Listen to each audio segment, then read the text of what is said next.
10,000 రూపాయలు అనుకోండి, తోనే 10,000 కోట్లు అవుతుందిగా కానీ అది సింగిల్ టర్మ్, సింగిల్ టర్మ్. అంటే ఏడాది వాళ్ళ ప్రభుత్వం కట్టదు కదా. అది పోనీ 5 ఏళ్ళు అనుకుందాం, పోనీ 5 ఏళ్ళకి ఎంతో కడతారు వాళ్ళు, కట్టేసుకోవచ్చు. 5 ఏళ్ళు ఆ బీమా వర్తిస్తుంది. ఇంకోటి దాంట్లో సరిగ్గా ఇన్సూరెన్స్ కంపెనీలతో అయితే 1+1 ఆఫర్లు కూడా ఉన్నాయి.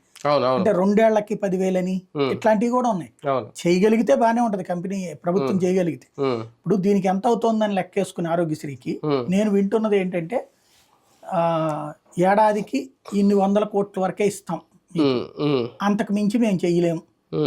ఒక ఆయుష్మాన్ భారత్ నుంచి ఒక 300 కోట్లు, ఆరోగ్యశ్రీ నుంచి ఒక 700 కోట్లు ఇస్తాం ఏడాది, 1000 కోట్లలోనే చెయ్యండి అని చెప్తారు అన్నటువంటి. ఎందుకంటే ఈ సిస్టమ్ వచ్చాక అవసరం ఉన్నా లేకపోయినా చేస్తూనే బోల్డ్ ఉన్నాయి ఆపరేషన్.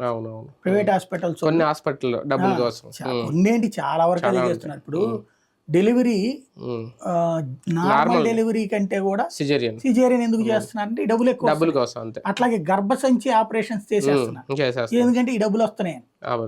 కాబట్టి అట్లాంటి అడిషనల్ గా చేసేటటువంటి తగ్గుతాయి.